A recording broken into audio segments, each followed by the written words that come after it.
Today, I'm pleased to announce members of my science and technology team. Dr. John Holdren has agreed to serve as Assistant to the President for Science and Technology and Director of the White House Office of Science and Technology Policy. John P. Holdren is the resident science czar of the Obama White House. He's the head of the White House Council on Science and Technology, key advisor operating out of the new Executive Office building in Washington, D.C. This man is a Malthusian fanatic. He's a follower of Bentham and Malthus and Darwin. In other words, the main philosophers of the British Empire in the 19th century and the fountainhead of reactionary and anti-human ideology in that time frame. He's a radical environmentalist, an ecological fanatic, a green kook, a wacko, except that it's also very sinister because the implications of his belief structure and his world outlook are genocide. He is, in particular, an enemy of the traditional American point of view on the world. Holdren polemicizes in his books against people he calls the cornucopians, people who think that the bounty of nature and of production is unlimited. He says that's not true. There are limits to growth, and we have to live within those limits. He polemicizes against growthsmanship, that you can grow your way out of a crisis. According to Holdren, that door has been permanently closed on all of us. And in particular, he says he hates the moonshot mentality of the average American. And that is to say, with the right kind of national mobilization, technology, and political will, you can do just about anything, including putting a man on the moon or putting other people out into space. So Holdren is anti-American in this deep way. He is a pessimist culturally and historically. He calls himself a neo-Malthusianism.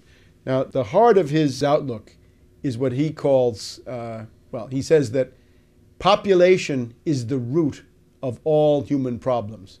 In other words, people pollute. Humanity is a cancer on the face of the earth. The one big problem in the ecosystem is the role of humankind. And of course, in reality, the existing ecosystem could not survive without the constant contributions of human production. It's very easy to show that. Holdren started off in the 1970s with Paul Ehrlich, who was a charlatan and an obscurantist and a crackpot who wrote the book The Population Bomb. Ehrlich was convinced that world population was growing out of control and that this is going to lead to a breakdown of human civilization sometime in the late 20th century. And it goes together with the campaign of the limits of growth, the Club of Rome, Aurelio Peccei, and the rest of these people. This is kind of the intellectual milieu that Holdren comes out of. Now, there was no population bomb. It's just not true. It never happened. Population in Europe is falling. If you just look at the self-renewal of these populations. Same thing in Japan, same thing in Russia. They've all got a demographic problem which has nothing to do with overpopulation. It has to do with shrinking population. China has demographic problems that were caused by going along with this two-child per family policy. The U.S. would be experiencing demographic decline if it weren't for the flow of immigrants into the country. So there never was a population bomb, but Holdren does not revise or change his pseudoscientific outlook because of this. Population is the problem. Now, he looks around the world, writing in the early 1970s in one of his textbooks, and he says, some countries have so much population that they ought to be triaged. We should cut them off, give them no more food aid, no more credit, no more help of any kind. Well, what are the countries? He says India is probably on the list. India, hundreds and hundreds of millions of people, and Holdren says, cast them into the outer darkness. Then Bangladesh, with a couple of 100 million people, Holdren says, for sure, Bangladesh has got to be triaged. Give them nothing. Now again, the note of genocide. the idea that whole countries should be consigned to doom puts Holdren in a league which is far beyond Hitler in terms of the number of victims that these policies would result in. He hates science and technology. He wants to limit science and technology. He regards them as a threat to what he thinks of as the social order, and also to the crackpot views of charlatans and fakers like himself. He says he wants to create a science court that would decide which inventions could be put into practice and which would have to be banned. This is unbelievable. This would essentially strangle the source of human progress and consign us all into a stagnation and ruin, which would never end. Holdren believes that there's a world optimum population, or carrying capacity. Now, the idea of carrying capacity comes from the writings of a Venetian kook by the name of Gianmaria Ortes, O-R-T-E-S, writing in 1790 or thereabouts. Ortes said that the limit of the world population was 3 billion people, and that if you went beyond that, you'd have famine and starvation and death, and it would always tend back to 3 billion people. Now, Holdren is even worse. He's more genocidal than Gianmaria Ortes. He's more genocidal than Malthus, who followed in the footsteps of Ortes. Holdren says that the optimum world population is 1 billion. Now let's pause. At the time Holdren wrote that, the world population was already 4 billion. Today, if you say the optimum population is 1 billion, it would mean that more than 5 billion would have to go. And again, these are orders of magnitude that Hitler, Stalin, and Mao never dreamed of. Only in the mind of fanatics like Holdren do we get genocide of these proportions. Holdren says that the big task of policy, and here the third world and developing countries should take note. He says the main political problem facing the world is not world economic development, but stopping world economic development. He's very worried that countries like China and India and others, Latin America, South Asia, Sub-Saharan Africa, that they're going to try to imitate the development of the US, Europe, and Japan. And Holdren says that would be catastrophic. What we need is to stop third world development. We've got to convince the third world not to do that, and we've got to institute de-development worldwide. In other words, turn back the clock of history, roll back progress, and go back to what amounts to pre-industrial civilization. Well, pre-industrial civilization is a lifespan of 30 to 35 years, nasty, brutish, and short, as Hobbes put it. So that's what Holdren wants for you and your family. In order to enforce this, he talks about a supranational monstrosity that he calls a planetary regime. This means a world empire, a supranational, one-world government that would attempt to control all details of human life. Would start with what he calls the global commons. That is to say, anything that impacts the air, the soil, and the oceans would become the subject of international, supranational intervention. It would be like the IMF on steroids. Instead of just economic life, it would extend to everything. Again, the temperature in your living room, the kind of car you have, the amount you get to eat, whether you have a pet. I mean, minimal details about your everyday life. For individual countries such as the US, Holdren recommends a population law which would fix the outer limits of the acceptable population. And again, what happens if you are surplus? What happens if you are declared a useful eater? He doesn't say that so explicitly, but it's clear that you wouldn't fare very well. So one of the features of a population law, in Holdren's point of view, is to regulate the size of the family. And this is what, of course, China did in the post-Mao period, the 2-child per family policy. So the hand of the totalitarian state intervenes in the most intimate decisions of the family, and the realm of individual responsibility pretty much ceases to exist. Now, Holdren is willing to do just about anything to, first of all, slow the rate of population increase. That's his first goal. Secondly, to bring population into stasis or equilibrium, zero growth, but then to turn it back and have a decreasing, diminishing world population. The Chinese experience is if you do that, you're flirting with economic collapse. But Holdren doesn't care about that. He's, of course, a fanatic. So what is he willing to do? He talks about all kinds of forced sterilization, that you can have surgical interventions on males. In India, he says, there was a policy of obligatory vasectomy once you had 2 children in the family if you were a government employee. He says that's something we could think about imitating. Compulsory abortion. Think about that. That would be something that was flirted with in post-Maoist China. He wants to have licenses for birth. In other words, a woman is not allowed to give birth unless she's purchased a marketable birth license. And of course, what happens if Goldman Sachs comes in and, because women are going to want those, drives up the price 100 times so that nobody can afford a birth permit? And what happens to people that are born illegitimately, meaning without a birth permit?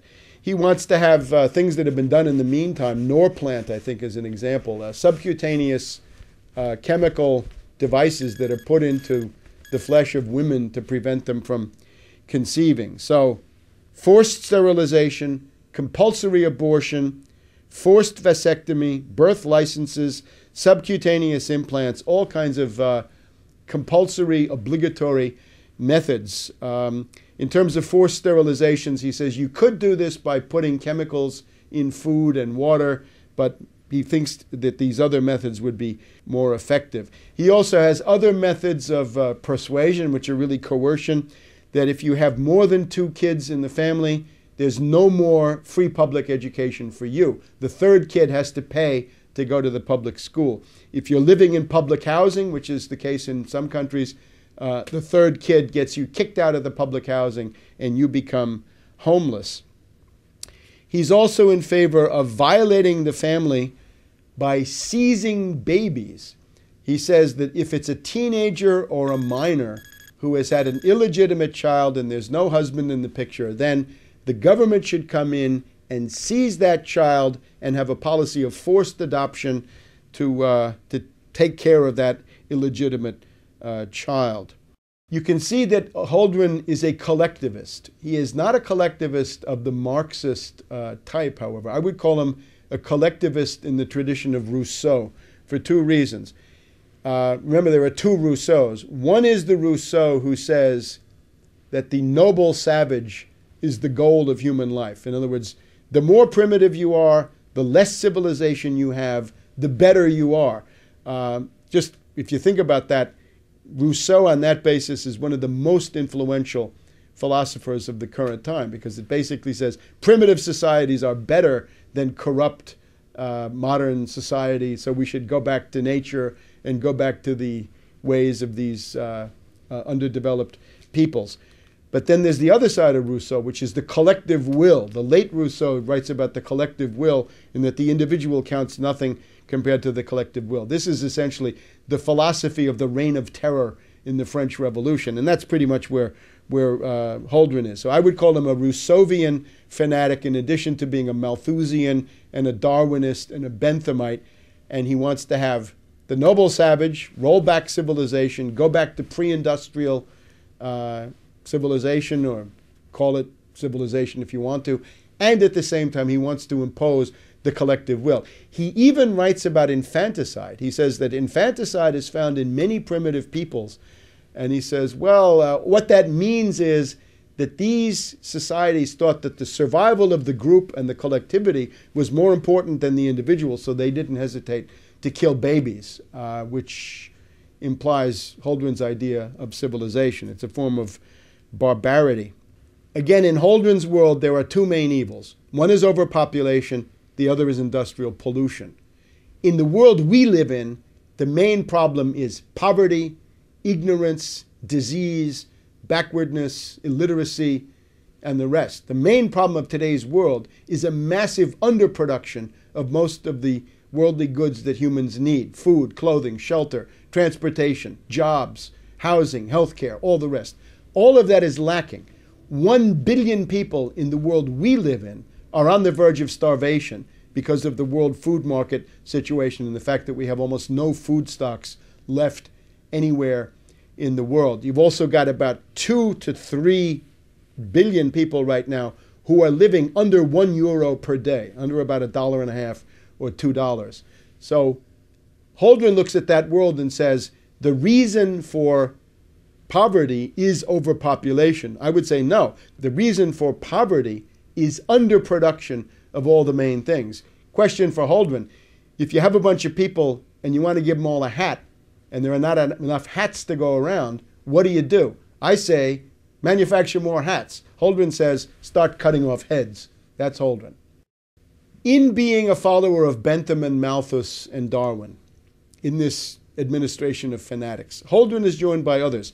Let's look at Cass Sunstein, who is the regulations czar. Sunstein is the pioneer of what is called behaviorist economics. He wants to nudge you or convince you to do certain things. The problem is the nudge is not a friendly nudge. The nudge is going to become a cattle prod, and then it's become a bayonet, and then it's become a machine gun, and God knows what else. That's Cass Sunstein. He's a former law professor from the University of Chicago. Now, he quotes Bentham all the time. Sunstein is a guy who says that animals should have legal rights, including the right to be represented by lawyers in a court. Now, Sunstein, by most people's standards, would be quite extreme. But in the Obama administration, Sunstein is a moderate. Sunstein wants to give legal rights to animals. Holdren wants to give legal rights to trees so that they could be represented by lawyers and they could block development projects because you need more trees. Well, again, I'm all for trees.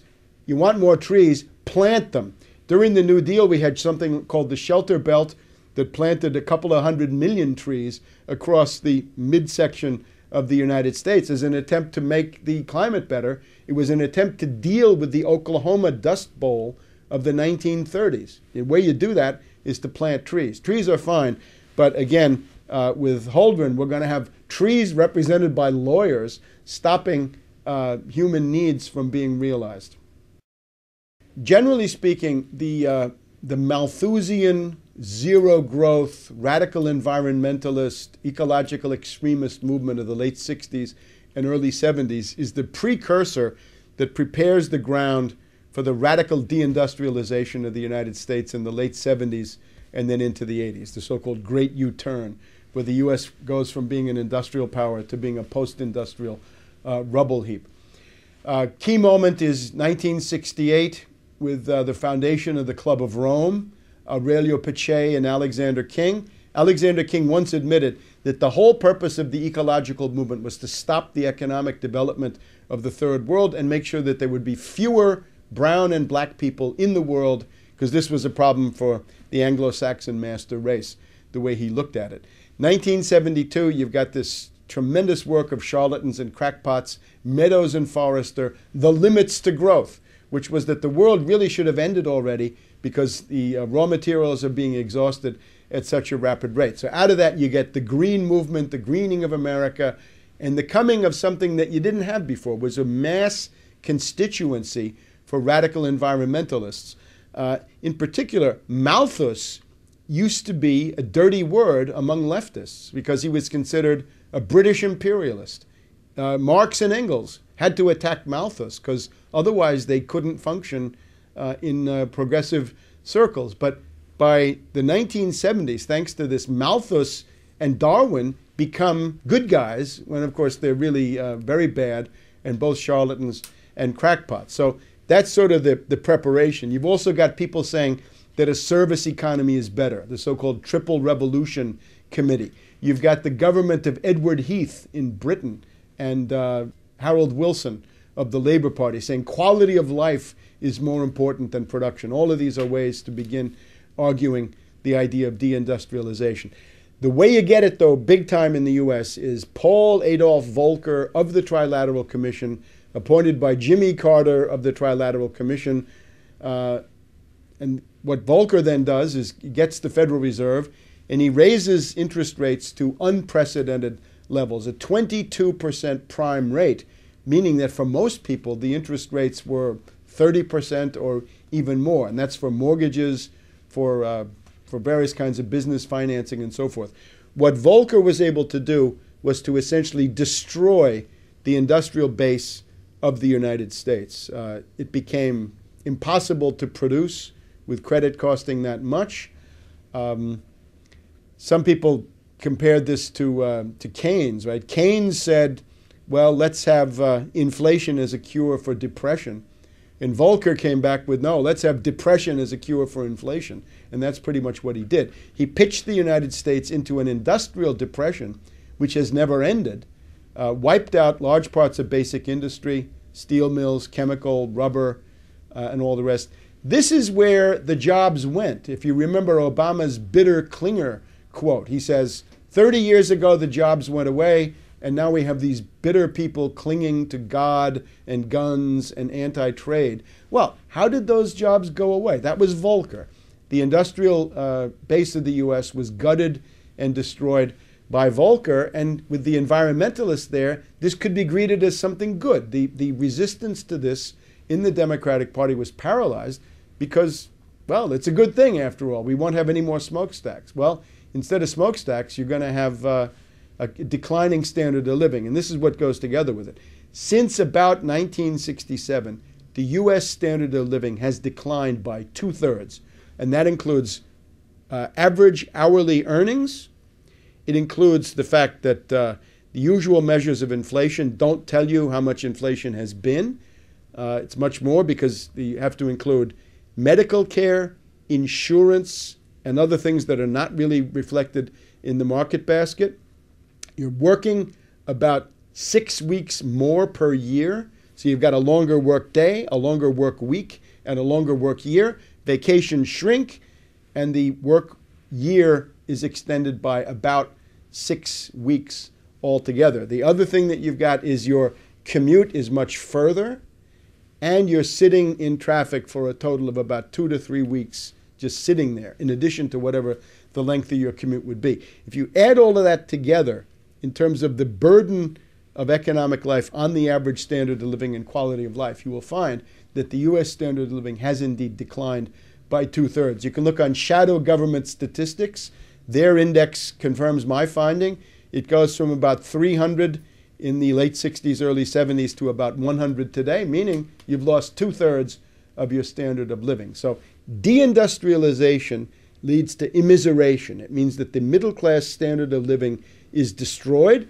You've also got more people working. It's not enough for the husband to work. The wife has to work. The kids have to work. The husband has to work 2 jobs. The wife 2 jobs, and all this that everybody knows about. So that is what deindustrialization has done.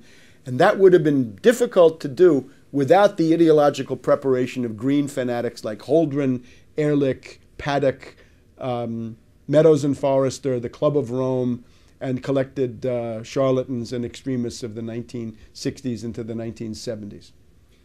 The disease that we're talking about is not limited to the U.S. Actually, it really originates in Great Britain with these people like Bentham and Malthus and Darwin. One of Gordon Brown's aides was recently so indiscreet as to say that they were talking about cutting the population of the British Isles by 30 million people. Now, that's way more than Hitler could have accomplished. And what it shows, again, is the anti-human fanaticism, the genocidal fury of the Anglo-American ruling elite, that they hate people and they're determined to exterminate people, and that's what they're into. And if you want to live with a ruling class like that, it's going to be nasty, brutish, and short.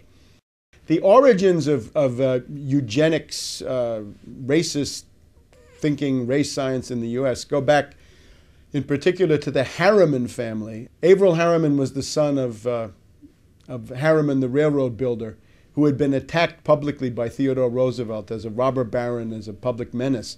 So Harriman, as a parvenu, new money, who had to go to Oxford and talk to old money, he had a tremendous identity crisis and sense of personal insecurity. So what he wanted to do was to create himself a wonderful race pedigree, that he too was part of the Anglo-Saxon master race. So his wife contributed to this famous gathering at the American Museum of Natural History, which was attended by Nazis as well as British and other race scientists, meaning charlatans and proto-genocidalists, who came together with the idea of improving the race. So U.S. states got into the business of sterilizing people, denying marriage licenses.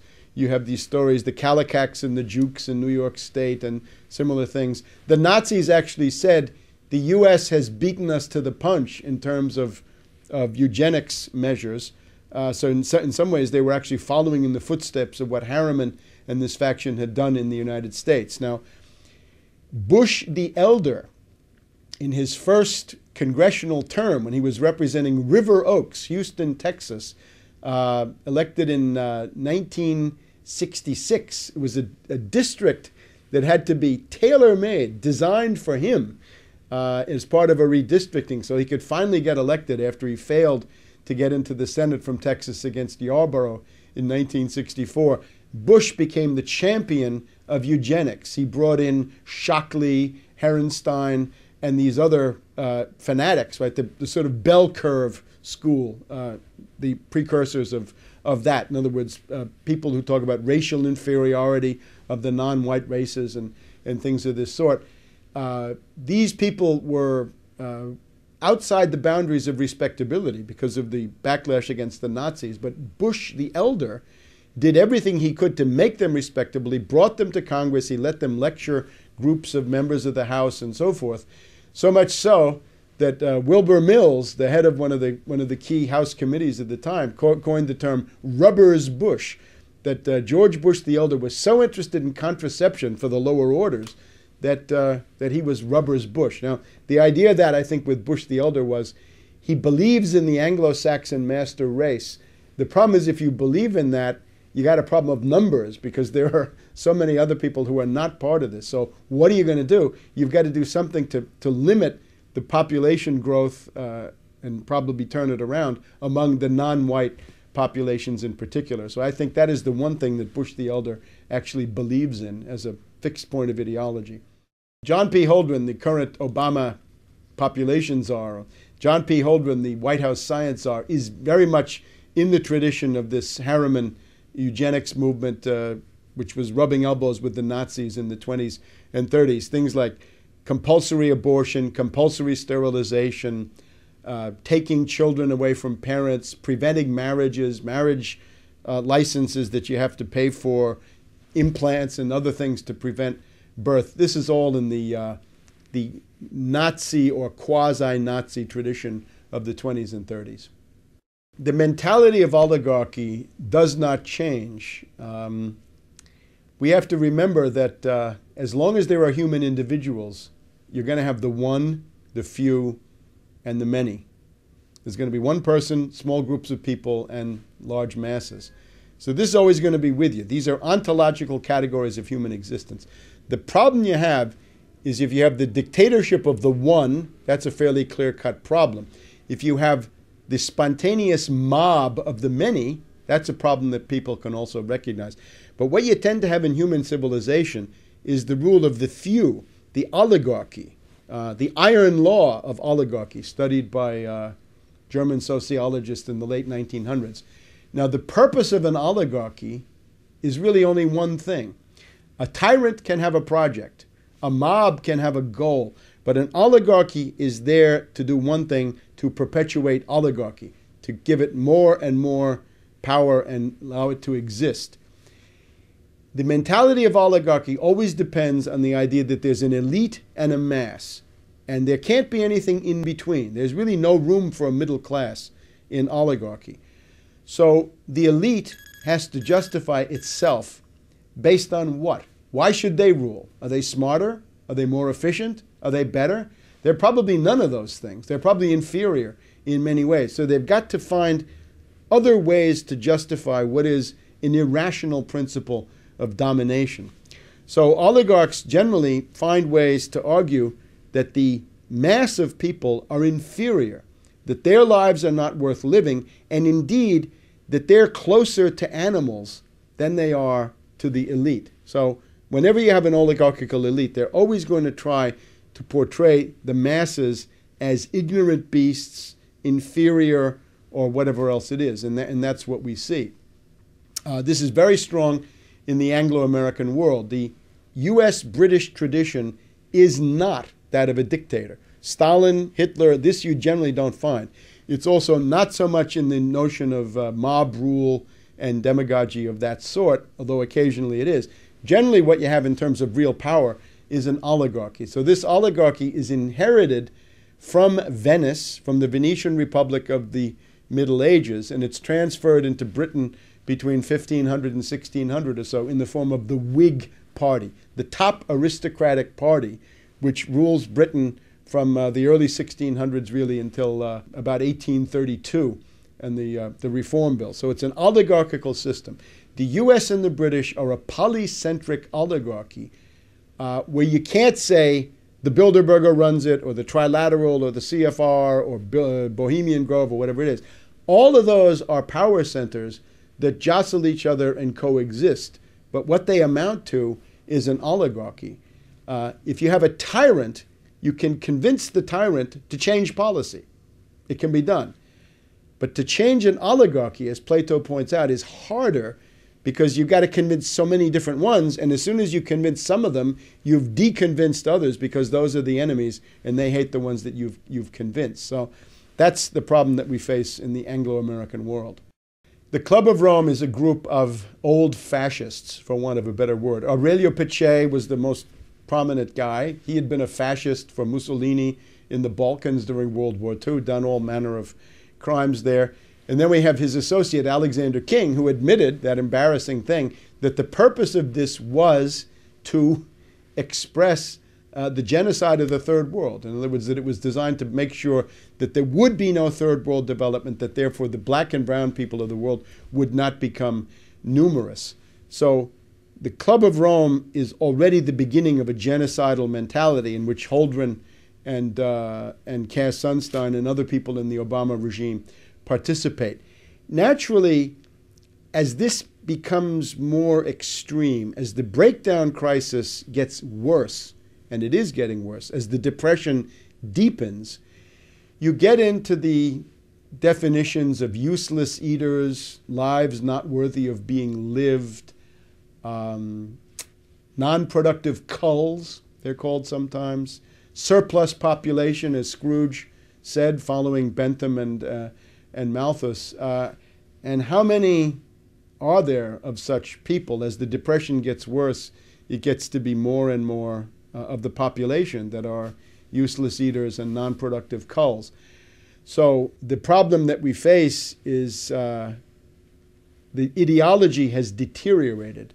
The global warming ideology is, at least up to now, the most extreme form because it says that carbon dioxide is a pollutant and that carbon is bad when we ourselves are a carbon-based form of life. So it seems to say that the inevitable results of humanity is pollution, that people pollute, or indeed that people are pollution. It gets back to Ehrlich and Holdren and their idea that humanity is a cancer on the face of the earth. So the ultimate logic of all this is extermination, genocide, the concentration camp, depopulation, and a horror that goes beyond anything seen in the 20th century.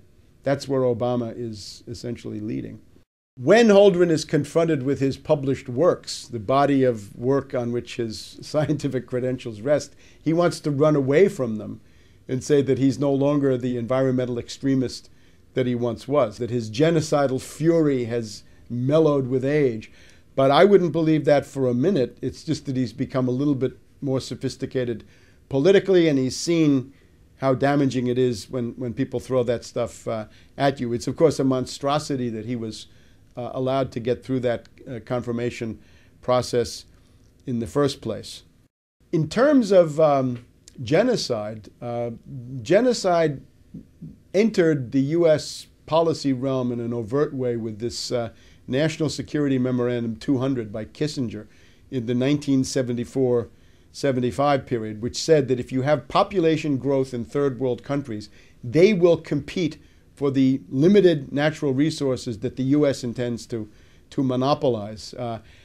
I attended the food conference, the World Food Conference of the Food and Agricultural Organization in Rome in December of 1974, which was attended by Kissinger.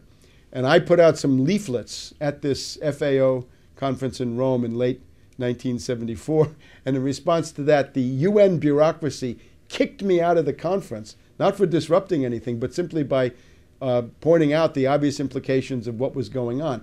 At that same conference, the Soviet delegate made a useful contribution. He said that if you just took the existing off-the-shelf technology and made that available to everybody, you would have no problem with 35 billion people on the earth. The demographic potential is still very, very large, lots and lots of wide open spaces, but they kicked me out. So the Kissinger line was, stop population growth in third world countries, because otherwise they'll compete for natural resources. I guess he's looking into what happens today with Chinese oil consumption and the Chinese in Africa offering their own bids for mining and other products. The other thing to stress is under Carter, and in particular under Secretary of State Edmund Muskie, you had Global 2000 and Global Futures. And that is the real watershed of making genocide, population reduction, euthanasia, population control into the dominant ideology of the U.S. government, the foreign policy establishment, and the State Department. Global 2000 and Global Futures enacted under Muskie are really the turning point, after which U.S. policy in the developing sector is no longer development, but it's rather population control, population reduction with strong genocidal overtones. Holdren writes books about nuclear target selection, nuclear war. He's a strangelove. He's a strangelove under green left cover. However, he recognizes what strangeloves often forget. You can kill more people with economic means than you can with military means. Robert McNamara did his best to escalate Vietnam. Robert McNamara killed more people at the World Bank than he ever did at the Pentagon. The general estimate is, 40,000 people a day, meaning 15, 20 million a year minimum, die as a result of the IMF conditionalities. They die of starvation, malnutrition, and diseases like diarrhea that can be cured for a few pennies. So that's the cost of the IMF-based system is already in the neighborhood of 20 million dead per year. And again, 40,000 per day. And that's an old figure. Now that we have the Depression, it's probably more like 50,000 a day or more, because the effect of the Depression is obviously to increase that figure. This is a book called Ecoscience, Population, Resources, Environment. The authors, Paul R. Ehrlich of Stanford University. This is the charlatan with the population bomb. Ann H. Ehrlich, who is an environmental fanatic in her own right. And John P. Holdren of the University of California, Berkeley, today White House science czar for Obama. Published by the W.H. Freeman and Company Publishing House in San Francisco. And the edition I have here is 1977, so we're in the Jimmy Carter era.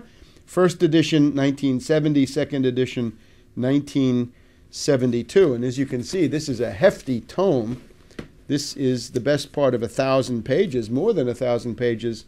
If you count the index, we get up to 1,500 pages of raving, insane Malthusian drivel.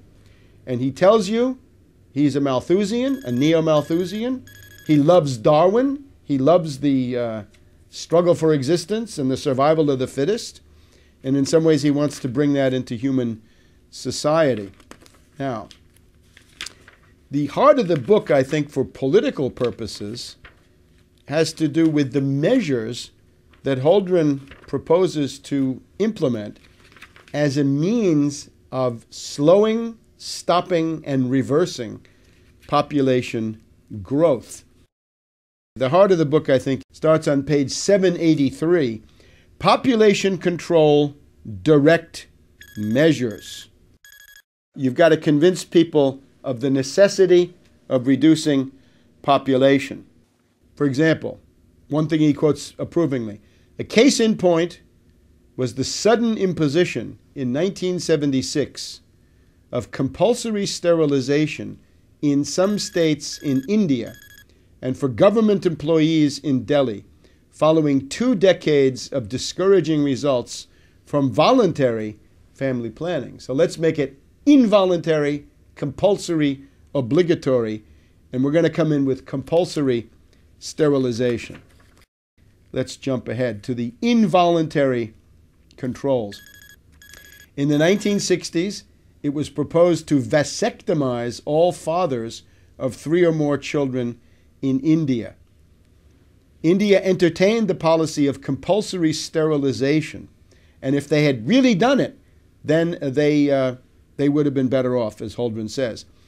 A program of sterilizing women after their 2nd or 3rd child, despite the fact that this is harder to do than a vasectomy, might be easier to implement than sterilizing men.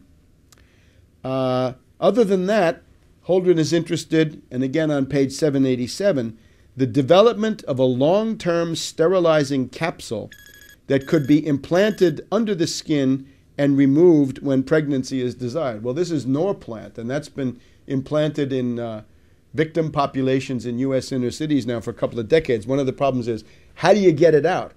The government puts it in, but who's going to help you to take it out? That's a little bit harder. Another proposal that Holdren is interested in, he quotes the economist Kevin Boulding, British, I'm pretty sure. Boulding proposed to issue to each woman at maturity a marketable license that would entitle her to have a fixed number of children. And of course, again, if Goldman Sachs gets into the market, then that could be priced out of reach of poor people. He quotes social scientists who have looked into the effects of a marketable license for birth. A very interesting chart on page 788. Baby licenses. We're told that you can have a monthly subsidy if you have no more than 2 children. You can have a monthly tax on people with more than 2 children to discourage that. A one-time lump sum tax on excess babies over 2. So if you're over 2 children, that's excess. And quotas for families. So again, the basic idea is some measures designed to persuade, and then the hardcore, hardline measures, compulsory sterilization, compulsory abortion, and it's also a good idea to take children away from mothers if they're teenagers, unmarried, and otherwise not suitable. Now, he wants to impose this not just domestically in the U.S., but even more. He wants to have family planning measures. Here on page 789, he wants to have family planning measures in the less developed countries. High priority should be given to stimulating attitude changes and counteracting the effects of pro-natalist traditions. You may remember President de Gaulle of France talked about 100 million Frenchmen as a national goal. Obviously, for Holdren, this is impossible. What are the problems with this? Well, one problem is human rights, page 793. Some people have this idea that there's a fundamental human right for each person responsibly to determine the size of his or her own family. Holdren doesn't like that one. Could this be done in the U.S.? Well, we have the Constitution. Holdren laments, and now we're on page 837. To date, there has been no serious attempt in Western countries, Europe, U.S., Japan, to use laws to control excessive population growth, although there exists ample authority under which population growth could be regulated. For example, under the U.S. Constitution, effective population control programs could be enacted under the clauses that empower Congress to appropriate funds to provide for the general welfare and to regulate commerce. So the Commerce Clause becomes abortion and sterilization. Or for the Equal Protection Clause of the 14th Amendment. So the idea is strip everybody of the right to exist under the 14th Amendment. Such laws constitutionally could be very broad. Indeed, it has even been concluded that compulsory population control laws, even including laws requiring compulsory abortion, could be sustained under the existing Constitution if the population crisis became sufficiently severe to endanger the society. Few today consider the situation in the United States serious enough to justify compulsion, however, laments Holdren. The most compelling arguments that might be used to justify government regulation of reproduction are based on the rapid population growth relative to the capacity of environmental and social systems to absorb the associated impact. The appeal to greed. To provide a high quality of life for all, there must be fewer people, says Holdren. But there are other sound reasons that support the use of law to regulate reproduction. In today's world, Holdren writes on page 838, the number of children in a family is a matter of profound public concern. There is no individual sphere anymore for a Malthusian fanatic. On page 850, Holdren wants to convert to a spaceman economy. This is not the moonshot anymore. This is the idea that you're on spaceship Earth and everything you have with you is a limited resource.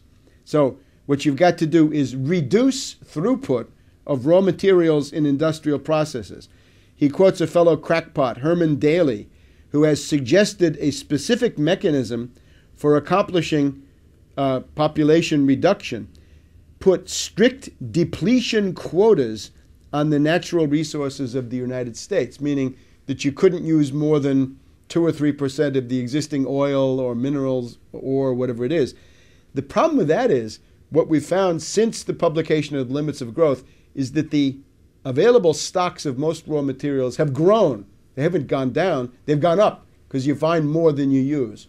And that, I think, that would be even more clear if this process were not sabotaged. We would want to impose restrictions on the import of manufactured goods. Well, up to a point, but not for Holdren's goals. And there's a big attack on the cornucopians, again on page 851. The American mentality that you can solve things through science and production is something that Holdren wants to polemicize against. And that gets us then to his favorite theme, page 926, the de-development of overdeveloped countries. We've got to stop the less developed countries from imitating the growth path of the developed world. One key to saving world society lies in a measured and orderly retreat from overdevelopment in today's overdeveloped countries. That would be the U.S.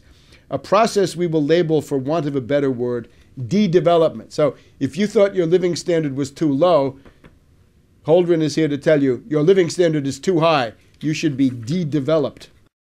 World government, international controls, the global commons. The quote here is, mutual coercion, mutually agreed upon.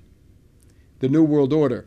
It has been apparent for some time that the nations of this planet cannot long survive, we read on page 939, cannot long survive without a system of worldwide controls for dealing with the ecosphere, the world economic system, and world economic growth.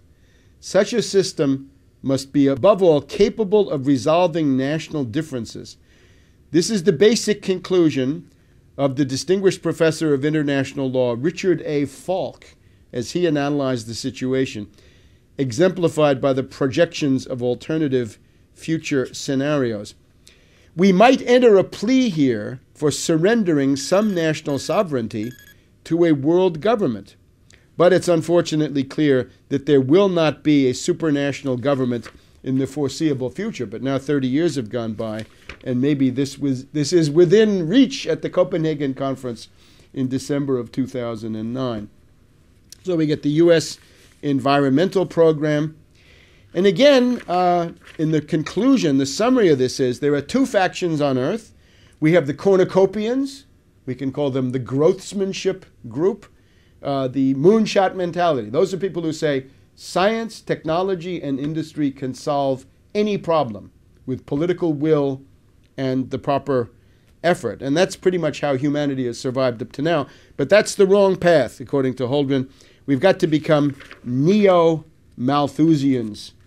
On these points, says Holdren, we find ourselves firmly in the neo-Malthusian camp. And again, that's based on Bentham, Ortiz, and it's the basis, it's in turn of Darwin.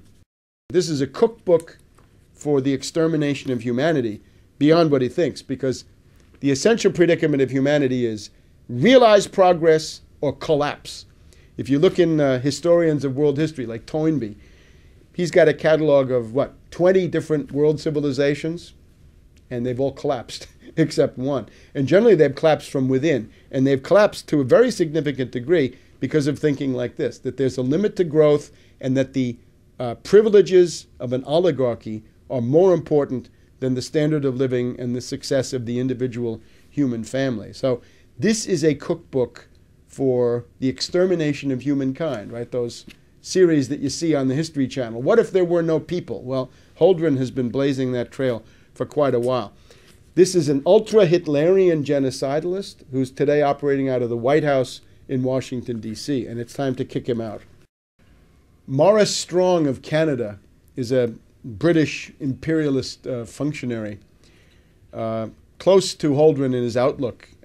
In the build-up to the 1992 United Nations Conference in Rio, Maurice Strong wrote that the choice is between collapsing the entire industrial system of the world and the survival of humanity and the planet. And he's in favor of collapsing the industrial system. So he put out a demagogic call to people that the task of the rest of us is to collapse the industrial system of the world. I suppose George Soros and the people at AIG and Goldman Sachs in the derivatives department were reading all that, because they've certainly taken us pretty far down the road to that. If you collapse the industrial system of the world, the problem you find is that the relative potential population density of the world goes below the existing 7 billion plus people that we've got, and that overhang gets into the danger of extinction. So that's a call to genocide, again, on an ultra-Hitlerian scale, issued by Maurice Strong back in 1992. Holdren is very much in that tradition.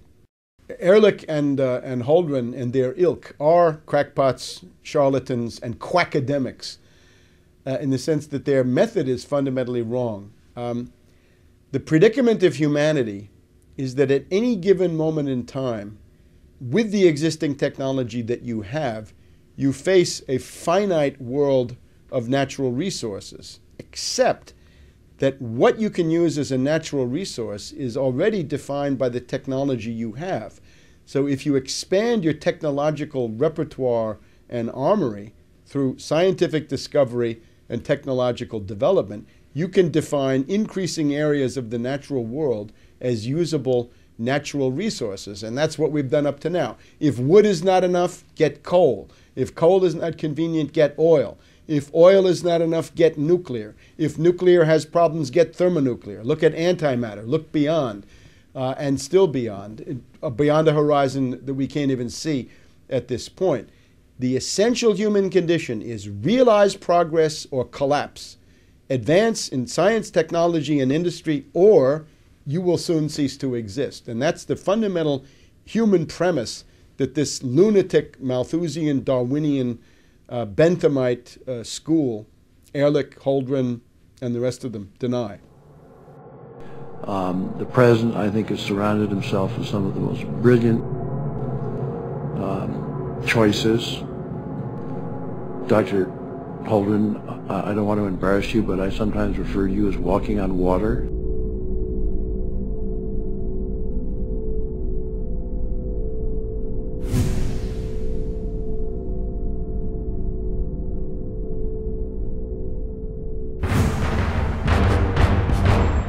Ask yourselves, what are you doing in this time of great challenge? What are you doing to unlock minds? Go to Infowars.com and PrisonPlanet.tv for the latest headlines and cutting-edge information.